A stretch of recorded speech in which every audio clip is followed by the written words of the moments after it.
All right, calculus 35.2, horizontal asymptotes. Okay, so we talked last section about 5.1 was vertical asymptotes. And vertical asymptotes come when you have a rational type function and you have a factor in the denominator that does not get divided out with a factor in the numerator, right?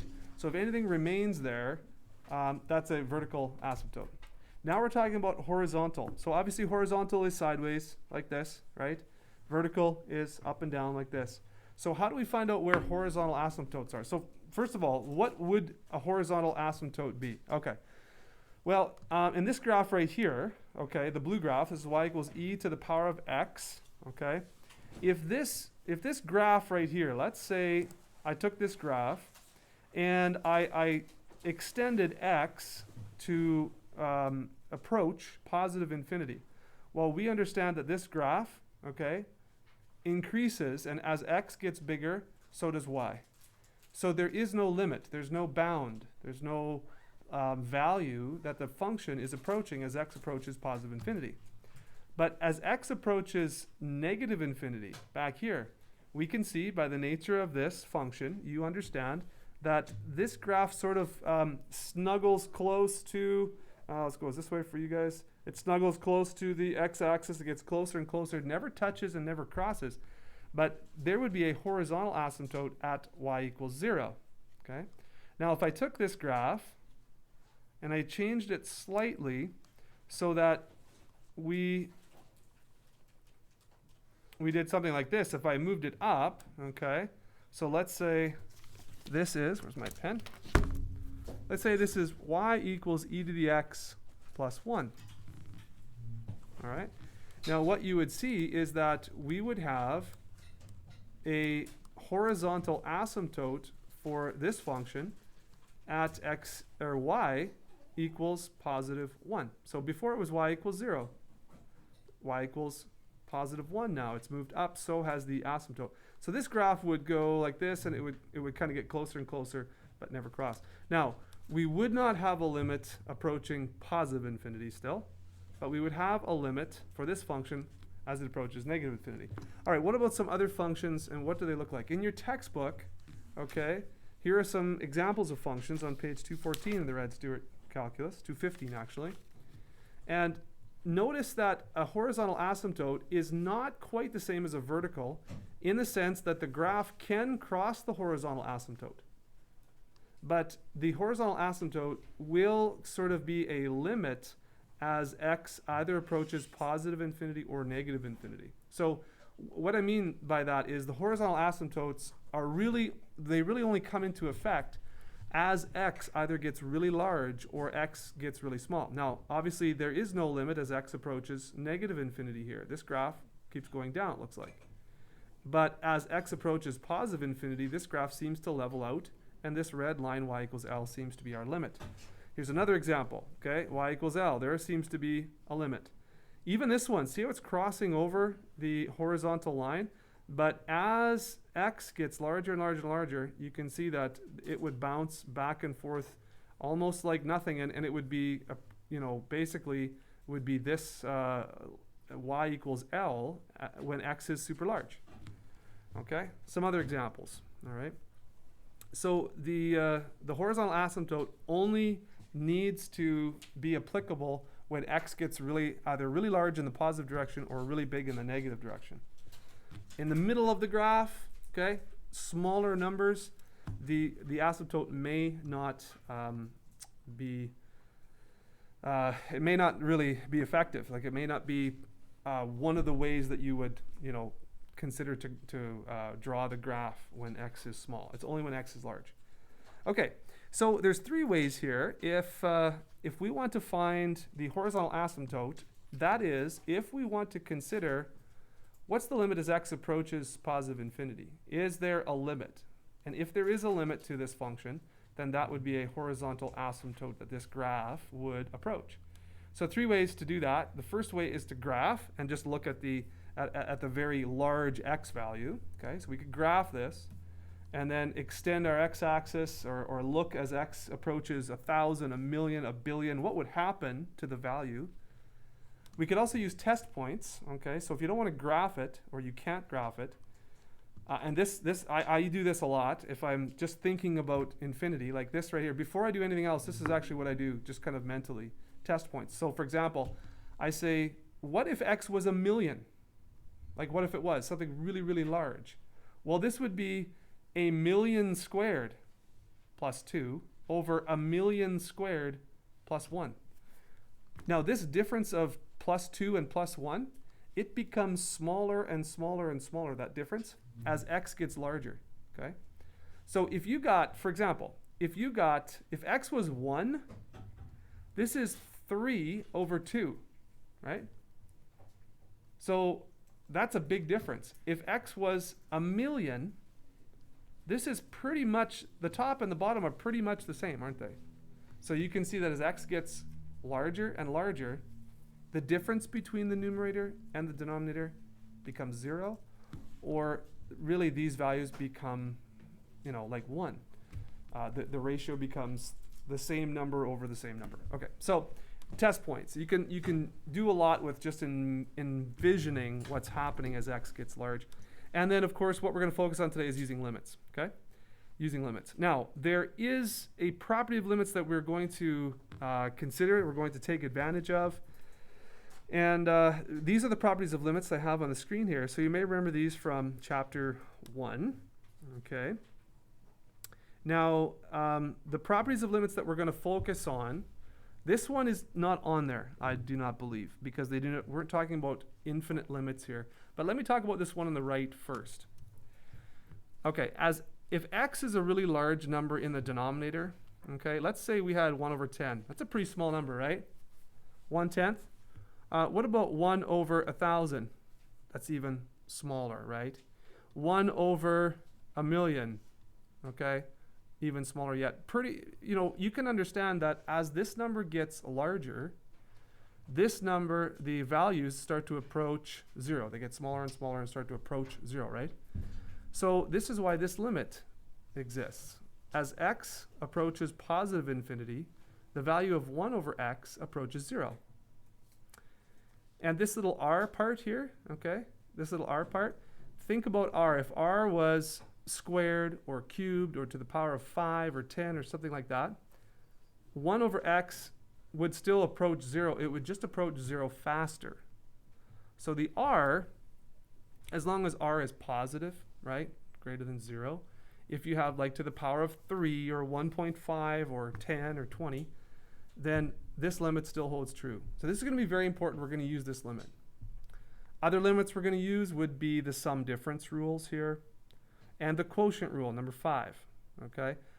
Now this is not the derivative quotient rule. This is the limit quotient rule. So if you have a rational function, let's say we're taking the limit of it, we can take the individual limits of the top and the bottom, and we can take the individual limits of any function or monomials or whatever that are added to each other. So putting all that together, let me show you how mathematically now, or using limits, like using calculus, that we're going to calculate limits of rational functions. So I'm going to just get rid of this for now. Let's put it over here. Okay. So this thing right here. Now, we kind of worked through this logically, like by using kind of a random test point, right? And I just mentioned to you that if x was 1,000,000, then we're pretty much, I'm guessing that we're pretty much, the top and the bottom are pretty much going to be coming to be the same. So we're going to have probably something like 1. Now, how do we prove that? Well, you could graph it, but you could also use limits. So this is what we're going to do. The limit as x squared, as x approaches infinity, you can't really determine a limit of 1,000,000 squared, then 1,000,000,000 squared, then 1,000,000,000,000 squared. It's going to infinity. There is no limit there. But what if we did this? What if I multiplied the top and the bottom by 1 over x squared? Okay, what if I did this? How would that change the look of this? Well, this is what it would look like. It would look like x squared over x squared plus 2 over x squared. over x squared over x squared plus 1 over x squared. All right. Now, I'm going to dissect this just a little bit to show you what's going on here.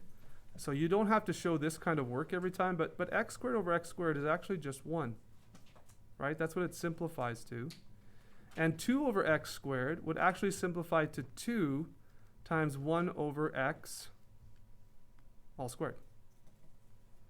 So bear with me. I mean, this is sort of an explanation of what's happening here. Okay.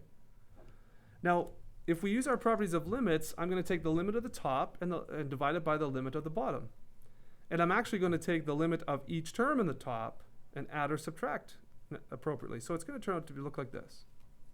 A limit as x approaches infinity of 1 plus a limit as x approaches infinity of 1 over x squared. And because 2 is a constant, I'm going to put a 2 in front here. Again, I'm just using the properties of limits. Infinity of 1. So a lot of writing right now, but hopefully you'll understand this better if I show you this. Over x squared. And there will be a little shortcut, so just relax. I'll show you a little shortcut, okay? When I explain this.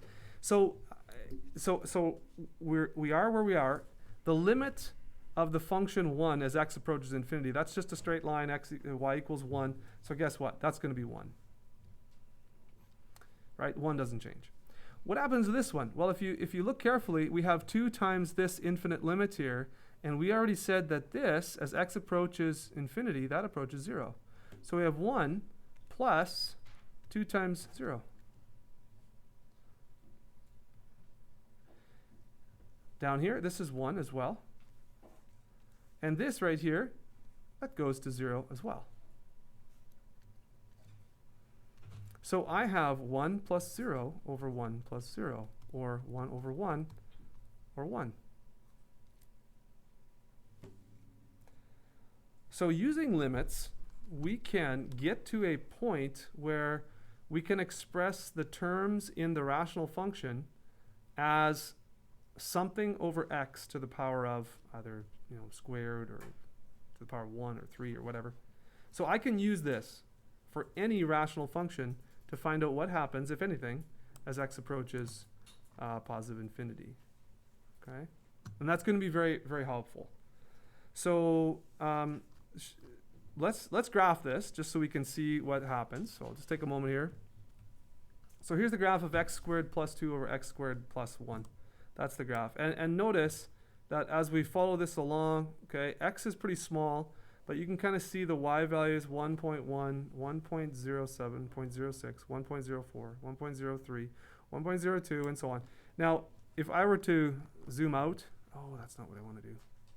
Not with the control button. Okay. If I zoom out, look what happens here. See, I'm going hundreds now. Okay, I can go thousands. I won't, but look at. So if you take a look, if you put a point here, look at, it says the y value is 1. See, it can't really tell the difference. It's so close to 1. And we got 1200 is the x and 1. So obviously this y, this function is coming to a limit of y equals 1 as x gets larger. Okay? So let's go back there and let's see. Okay, so the math goes like this. Where's another example? Here's another example. Okay? This is the math. What you do is you take a look. Here's a shortcut. You ready for the shortcut now? You take a look at the variable in your rational function, which is x, and you take a look at what's the largest exponent on x. Well, here it's 1. Okay? It's 1 there, so the largest is 1. What you do is you divide every term now by x to the 1. Divide every term by x to the 1. And mathematically, that's what you're doing is you're multiplying by 1 over x, top and bottom. So you're not changing the rational, but this is just, we're skipping a couple steps, okay? And then you go ahead and you take a look at this and you say, oh, okay. 2x over x, what's that? 2. Plus 1 over x, okay. What's x over x? 1, great. minus 3 over x. Awesome. If I were now to take the limit of each one of these things, which you can do, we did that already, but you can, from this point, all you have to do is you just have to go, hey, if I took the limit as x approaches infinity, I know that this 1 over x is going to go to 0. I know that 3 over x is going to go to 3 times 0, or 0. So guess what I'm left with? As x approaches infinity, these quantities become insignificant and are not even considered. But these numbers, 2 and 1, they don't change. So in the end, you have 2 plus virtually nothing over 1 minus virtually nothing, which is the same as really 2 over 1. So the limit is 2. Okay? And you can do that for anything. Binomials, trinomials, whatever. Doesn't matter. You can do this. What happens? So we're looking for a horizontal line, and some of you may be thinking, what about negative infinity, Mr. Maxwell? How do we know about negative infinity? Well, as x approaches negative infinity, this is going to be 1 over 0, but it's going to be approaching it from the left side, so technically it's going to be a very small negative number. So whether you add 0 or subtract 0, it doesn't really matter. Okay? So what you're looking for is just the line. Now there's going to be other clues as to whether this graph looks like this. Okay? Now I don't think this is what this graph looks like. But does the graph actually approach this limit positive infinity or negative infinity, right? There's going to be other clues that you're going to be able to use to figure this out, okay? So don't worry about that so much, okay? Here's another example real quick. If you have 6 over x, now just wait, does this, oh yeah, 6 over x to the power of 1/2, that's my example, okay? That's the same as 6 over root x. So if you're wondering what to do there, then notice that this is x to the 1/2. And when you divide by x to the 1/2, okay, you get x approaches to infinity. Now this is going to be, the top is going to be 6 times 1 over x to the power of 1/2. You can think of it that way. And this is just going to be 1. So this r had to be, and let's go back. I won't write it out again here, but it's back here somewhere. Look at this. R has to be greater than 0. So it can be a fraction between 0 and 1. That's no problem. So this, if you apply the limit to the top and to the bottom, this is approaching 0 still. And 0 on the top is okay. We can have 0 on the top. So it looks like this is approaching 0. Looks like our limit is 0. So let's graph 6 over root x and see. 6 over root x. Let's see. 6 divided by, let's go x to the power of, where are my brackets? 1/2. 1 divided by 2.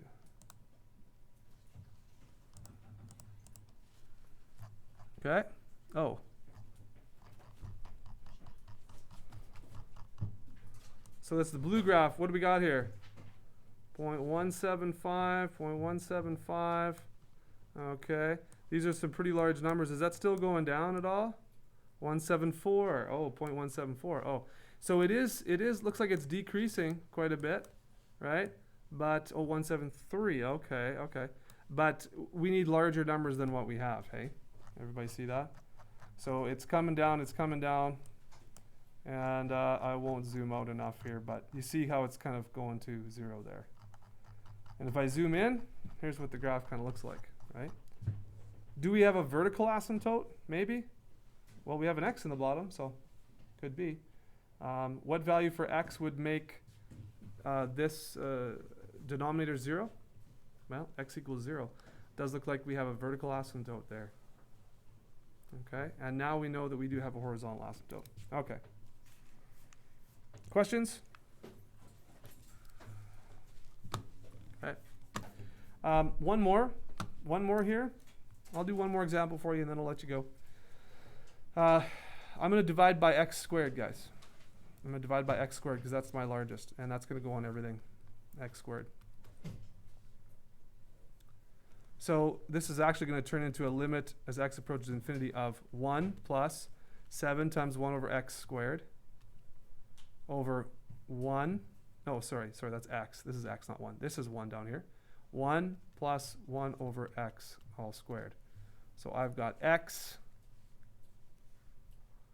1 over x. Let me get that straight. 1 over x. You see that? 1 over x plus 7 over x squared. Okay. So if you apply the limits to each of these, that goes to 0. This goes to 0. This goes to 0. So the limit is 0 over 1 or 0. All right?